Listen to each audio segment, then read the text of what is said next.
Story 1. The thing that dropped from the pine. The cold in northern Maine didn't just bite, it settled into your bones like something alive. Robert Bob Callahan had lived here long enough to know the difference between normal winter chill and the kind of cold that meant trouble. And that night, deep in the pine forest with his grandson Ethan, trouble was exactly what he felt creeping in. "Grandpa, how much farther?" Ethan asked, breath fogging thick in the icy air. "Not far," Bob replied, drawing the bowstring back experimentally to keep it flexible in the minus 30 degrees Celsius air. "We set the last trap down by the old ravine." 10 minutes. Snow fell in the slow, lazy way it sometimes does right before midnight, muffling the woods into an eerie stillness. Even the wind seemed to have frozen. Only their boots crunched, rhythmic and lonely. Ethan shivered violently. "Feels like we're the last people on Earth." Bob didn't say it aloud, but he felt the same. It was Christmas Eve, and every sane family was indoors by a fire, not hiking through black woods where the trees looked like giant, skeletal guardians. Then the first sound broke through. A thud. Heavy. Wet. Somewhere above them. Ethan froze. What was that? Bob lifted his head slowly.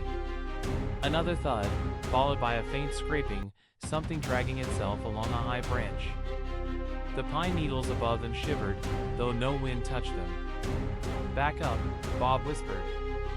They both stepped away from the tree, just as something slipped, lost its grip, and fell. The thing hit the snow with a sickening, flesh-like squelch. Ethan gagged. Bob stepped in front of him, bow raised. It looked almost human. Except the skin, gray, ridged, the texture of old pine bark. The limbs were wrong, too long, elbows jutting backward like a spider's legs. Its face split open down the middle as if someone had carved it like a rotten log. And it was smiling. Ethan choked out, "Grandpa, we need to run." The creature twitched. Then its limbs snapped sharply into place, and it stood upright with a jerky, puppet-like motion. Bob didn't wait. "Go! Don't look back." They sprinted through the dark forest, snow exploding beneath their boots. Behind them came the sound of something crashing through branches, faster than any human could move. A low, clicking sound, like two pieces of wood knocking together, echoed through the trees. Ethan screamed as the creature closed in. The thing moved inverted, arms and legs twisted the wrong way as it galloped on all fours, then on two, then on all fours again, switching, snapping, contorting with terrifying speed. "Grandpa!" Ethan cried. Something yanked him off his feet. He vanished into a blur of snow and shadow. Bob skidded to a stop, heart exploding in his chest. "Ethan!" He heard thrashing. Something dragging through underbrush. Bob drew the bowstring, sighting into the dark. "Ethan, talk to me." A muffled scream. "Grandpa, it's pulling me, help!" Bob sprinted toward the voice, shoving branches aside. He found Ethan half buried in snow, the creature gripping his ankle with a hand like a split stump. Its fingers were needle-thin, plunged deep into Ethan's boot like roots burrowing for water. Bob fired. The arrow punched through the creature's cheek. It didn't bleed. It didn't flinch.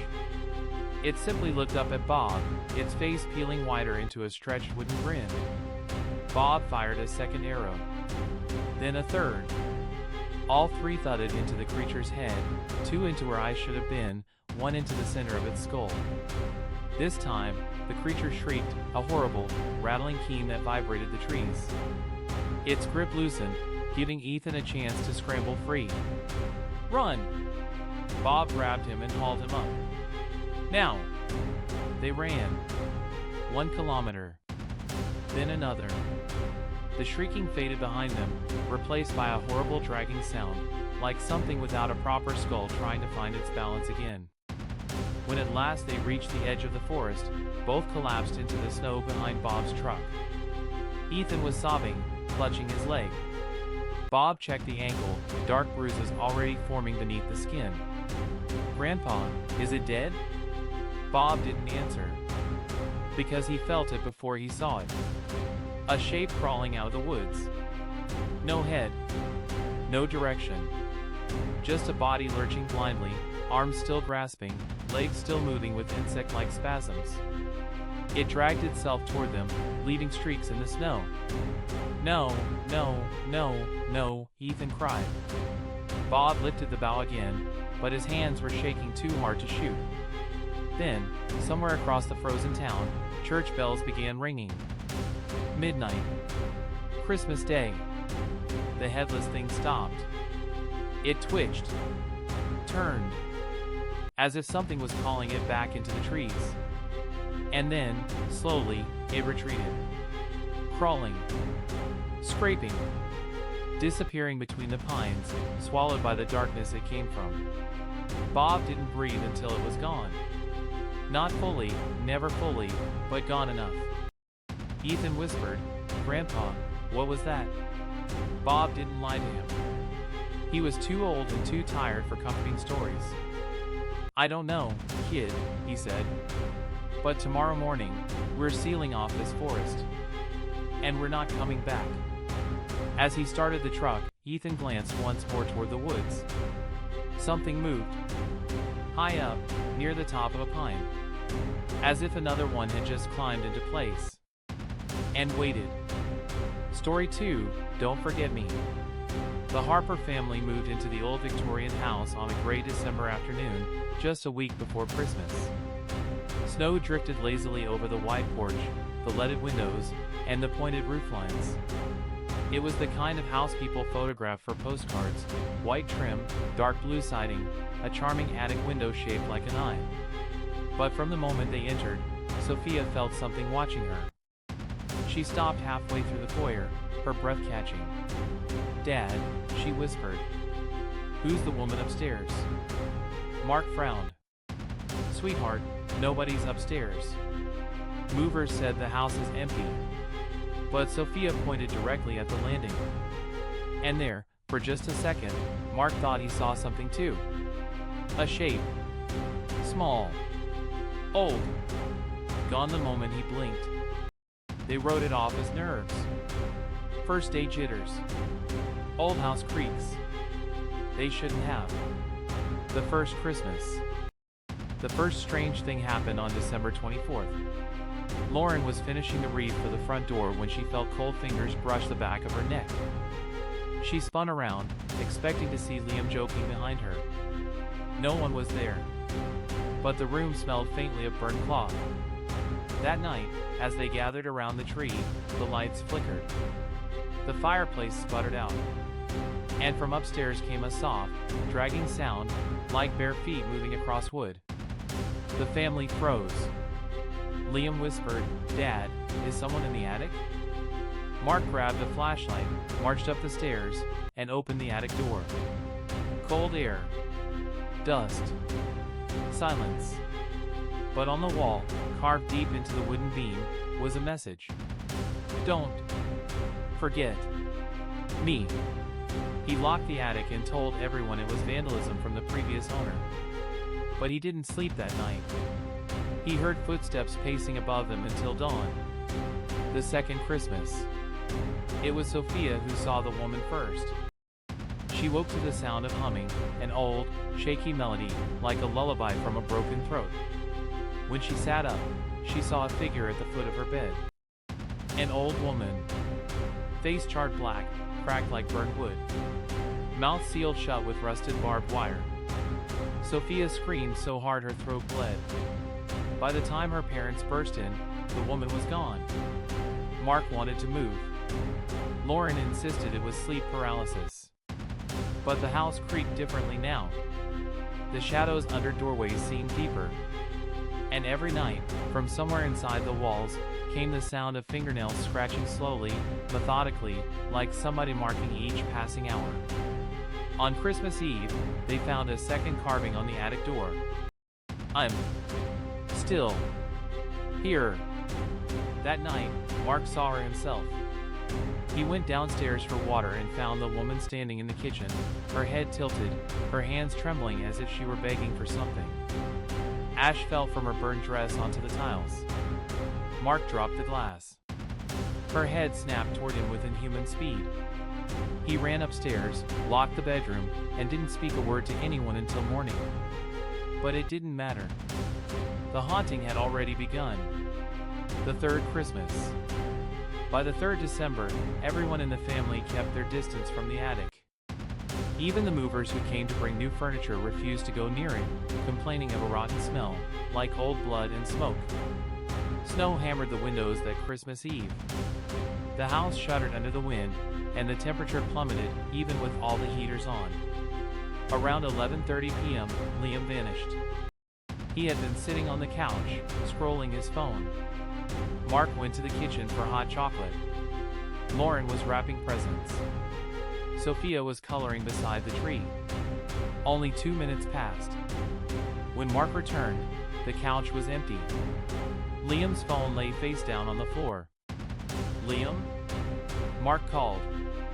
No answer. "Sophia, did Liam go upstairs?" She shook her head violently. "No, Dad. He didn't move. He didn't." A sound interrupted her. Thump, thump, thump, from the attic. Mark's blood ran cold. He grabbed the attic key with shaking hands. Lauren followed behind him, whispering prayers. Sophia clutched the railing, terrified. When Mark unlocked the attic door, the stench of burned meat hit them so hard they gagged. Inside, illuminated by the flickering hallway light, sat a wreath on the old wooden table. A wreath made entirely of bones. Human bones. Small ones, fingers. A jaw. A rib. And in the center of the wreath was Liam's necklace. Sophia screamed until she ran out of voice. Lauren collapsed. Mark staggered forward. "Liam? Liam!" But the attic was empty. Completely empty. Except for something wet dripping from the ceiling. A thick, dark drop landing on Mark's cheek. He looked up. A footprint. Burned into the wooden beam overhead. Impossible to reach without levitation. They never found Liam's body. The police searched for weeks, assuming a kidnapping, a runaway, anything human. But the Harpers knew the truth. The house had taken him. The old woman had taken him. The escape. By New Year's Day, the Harpers packed what they could carry and abandoned the house. They didn't look back. The Victorian home was put up for sale 3 months later. No one bought it. Eventually, the city boarded up the windows and condemned it. The family rebuilt their life in another state, therapy, fresh start, new school for Sophia. But every Christmas, without fail, they received a letter. Old parchment. Smelling faintly of smoke. No return address. Inside, in dark crimson ink, too thick to be paint, too sticky to be pen, was a single message. "Don't forget me." Sophia burned the first letter. Lauren threw away the second. Mark buried the third. But on the 12th Christmas after Liam's disappearance, a new envelope arrived, one that made Lauren drop it screaming. Inside was a photograph. The attic of the old house. Snow drifting through a broken window. And at the center of the room, Liam, standing behind the charred old woman. His mouth stitched shut with barbed wire. Story 3, The Tall Man at the Window. North Dakota winters had a way of swallowing sound. By the time the blizzard hit Mason Keller's neighborhood, visibility was down to 10 feet and the wind howled like something alive. Mason pressed his face to the frosted living room window, waiting for his mom to return from the night shift. She was late. Again. His dad was deployed overseas, so it was just Mason and the storm, and the uneasy feeling that something was outside the house. Watching. The clock ticked toward 11:52 p.m., 8 minutes before Christmas Eve became Christmas Day. Mason tugged the blanket tighter around his shoulders. That was when the knocking started. Not on the door. On the window. 3 long, deliberate taps. Not frantic. Not desperate. Simply, Patient. Mason froze. "Mom," he whispered, even though he knew it wasn't her. He forced himself to look. A shape towered outside the window. At first it blended with the blizzard, tall, thin, dressed in a long black Victorian coat that fluttered in the icy wind. The storm whipped violently around him, but the figure stood completely still, unmoving, almost anchored to the snow. Then the head lowered. A face, too pale, too long, peered through the glass. Black eyes, like ink poured into hollow sockets, stared down at Mason with a strange, childlike curiosity. Mason stumbled backward, falling onto the carpet. The tall man lifted one hand and placed it gently on the glass. But the hand was wrong, far too long, with fingers that stretched as if made of soft clay instead of bone. Slowly, deliberately, the tall man dragged those fingers down the window. 5 streaks. Thin. Frozen. Bloody. Mason scrambled to his feet and bolted down the hall, locking himself in his bedroom. He curled under the bed with his flashlight, shaking so hard he could barely breathe. The knocking followed him. Now on his bedroom window. This time it was louder. Harder. Like someone hammering with bare fists, uncaring of damage, leaving smears of dark, frozen blood across the glass. The lights flickered. The heater sputtered. The storm outside howled louder. And then everything went silent. The first invasion. Mason didn't know how long he lay under the bed. Minutes? Hours? The silence felt worse than the knocking. At 1:17 a.m., his phone buzzed on the nightstand. A message. Unknown number. Come out. He dropped the phone, heart slamming against his ribs. Another message immediately followed. I came for what's mine. A third message appeared, this time accompanied by a soft scratching on the bedroom door. Let me in. Mason covered his ears. Stop, stop. The handle turned. Once. Twice. Then violently, rattling hard enough to bend. Suddenly. Crack! The door stopped shaking, followed by a heavy thud. Footsteps retreated down the hall. Soft. Measured. As if the intruder had all the time in the world. Mason waited until sunrise before crawling out and calling the police. They found no footprints outside the windows. No blood. Nothing wrong with the locks. Just a child panicking during a blizzard, they assumed. But Mason knew what he saw. And the tall man wasn't done. The second night. Snow piled higher than the windows. Roads shut down. Everyone trapped at home. Mason's mom, exhausted from double shifts, fell asleep on the couch. Wake me if you need anything, okay? She murmured. But Mason didn't want to wake her. Not when she was finally resting. Not when she'd laughed for the first time in weeks earlier that evening. He wanted to protect her. At 12:03 a.m., the house vibrated with a sudden, violent bang. Not on the windows. Not on the door. From inside. The basement door. Mason crept toward it, every instinct screaming at him to run the other way. A low creak came from the other side, like someone pushing hard on the staircase railing. Mom, he whispered.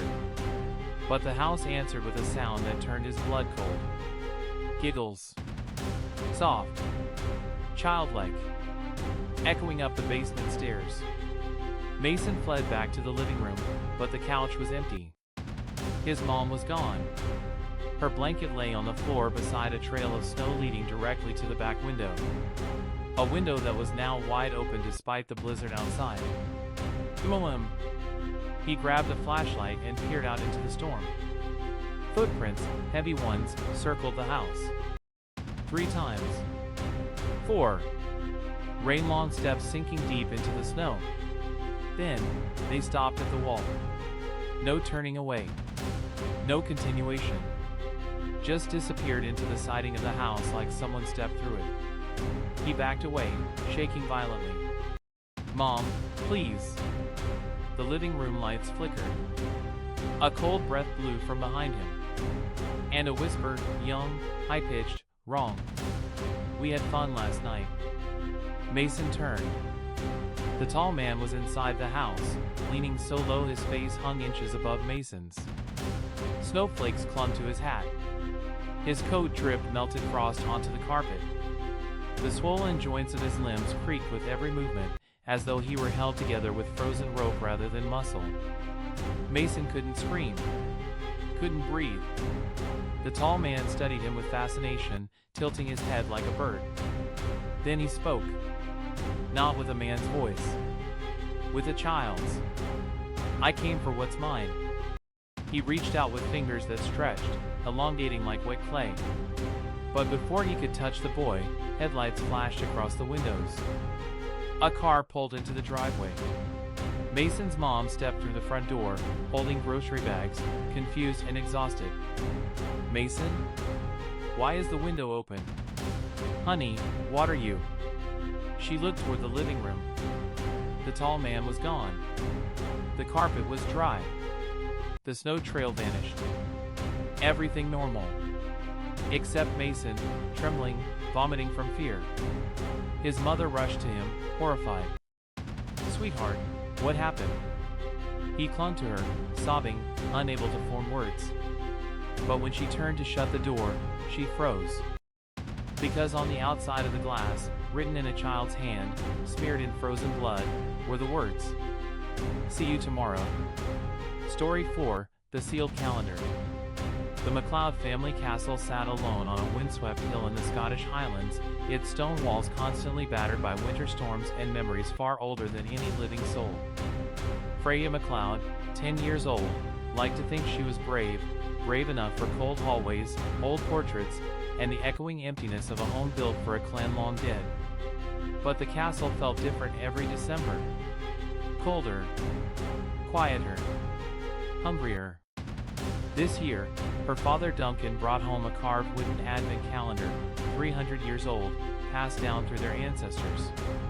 Each door was hand-painted, snowflakes, holly, bells, little angels. Freya loved it instantly. On December 1st, she woke to find the little door already open, revealing a tiny wooden sheep inside. She hadn't opened it, but she assumed her dad had. She was wrong. The first signs. By the 5th day, the calendar no longer revealed figurines. Instead, inside each open door lay something else. A small stone. A clump of black wool. A fragment of old wax. Things that shouldn't fit inside such small compartments. The calendar sometimes shook at night, rattling against the table as if something inside was moving. Freya told her father, but Duncan brushed it off. These old trinkets are just settling, he said. Wood expands in cold weather. But that didn't explain the whispered giggles Freya heard from the dining room after midnight. Or the small shadow that skittered across the floor when she passed the table. Or the way the calendar seemed to breathe sometimes, the doors pulsing softly as though something behind them was pressing forward. December 23rd. The night before Christmas Eve, Freya awoke to a faint sound. Tap. Tap. Scratch. Coming from downstairs. She crept out of bed, her breath misting in the freezing air, and tiptoed down the spiral staircase. The dining room lights flickered as she entered. The calendar sat on the wooden table, door number 24 trembling slightly. Then, click. It opened on its own. At first, Freya saw nothing inside the compartment. Then a trickle of dark red liquid slid down the wood. Blood. The calendar dripped actual blood. Freya whimpered and backed away. Then a small, pale hand, no larger than her own, reached out from inside the opening. Thin fingers. Nails cracked and black. Skin stretched tight over bone. The hand grabbed Freya's wrist. She screamed. The grip tightened, dragging her toward the opening that was far too small for a human body, but the opening widened, the wood crawling aside like living flesh. Freya felt herself pulled forward, her face inches from the dark space inside the calendar. And inside, she saw eyes. A child's eyes. dead, glass-like, yet full of longing. "Daddy!" Freya screamed. Her father thundered down the stairs, axe in hand, an old firewood chopper he kept by the kitchen door. He saw his daughter being dragged toward the impossible opening, saw the blood, saw the pale hand. And he swung. The axe came down with a crunch. The severed hand hit the floor with a wet slap. Freya staggered back, ripping free. The hand began to crawl toward her immediately, fingernails clicking on the stone, wrists stump writhing like a worm. Duncan grabbed Freya and kicked the hand across the room. It skittered, scraped, then launched itself toward the calendar, trying to reattach itself. Duncan didn't hesitate. He grabbed the fireplace tongs, clamped them around the twitching hand, and hurled it into the roaring fire. The thing shrieked.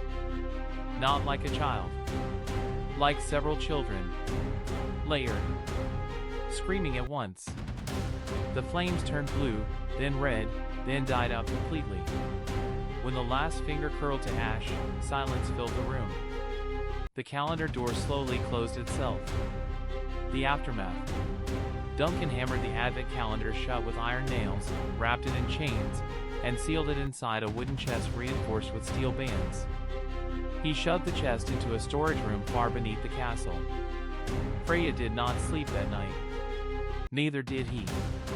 Every hour, they heard banging from under the floor. And something else. Crying. Soft. Childlike. Echoing through the stone. The following year, the calendar remained sealed. Duncan refused to even enter the cellar alone. Freya avoided the dining room entirely. They tried to forget. But December had a way of remembering. On the night of December 24th, exactly 1 year after the attack, Freya awoke to the sound of footsteps. Light. Pitter-patter. Like small bare feet walking the corridor outside her room. She clutched her blanket and waited. The footsteps stopped.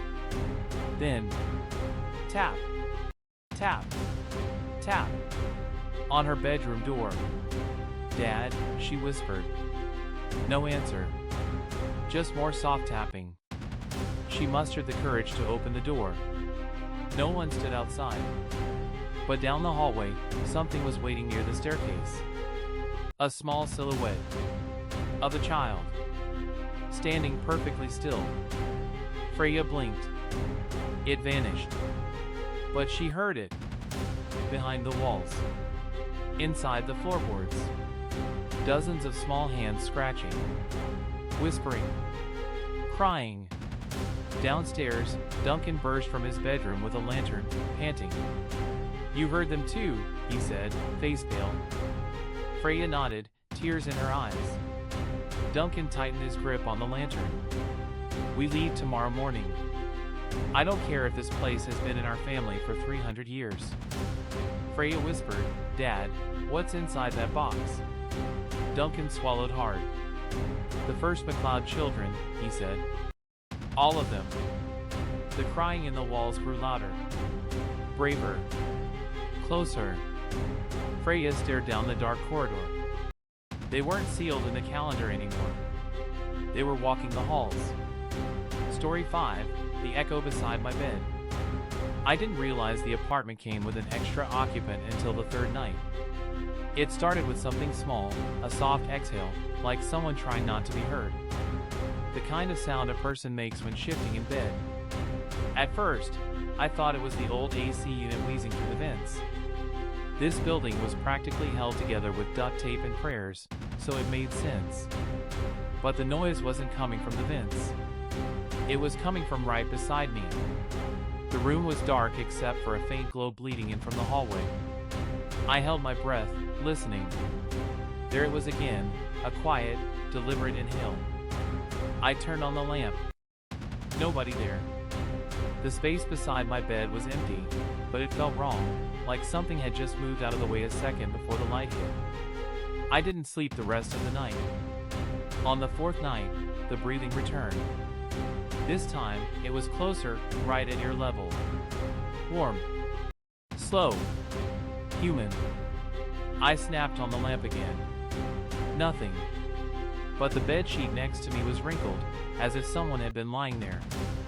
I told myself I was imagining things.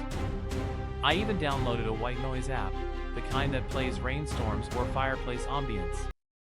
It helped, until it didn't. Because whatever was beside me started breathing through the noise. Night 5 was the breaking point. I woke up to the sound of whispering. Soft, rhythmic, almost conversational. Like a person murmuring into a pillow. I couldn't make out the words at first. I leaned slightly toward the edge of the bed. The whispering stopped instantly, as if it realized I was awake. Then, slowly, the breath beside me shifted, and I felt the mattress sink, just a little, like weight settling onto it. I froze. "Hello?" I whispered. A long silence. Then a voice, right next to my ear, mirroring my tone, answered. "Hello." I flew out of the bed so fast I nearly tripped over myself. The whisper laughed, a breathy, exhale laugh, too close, too familiar. I slept in the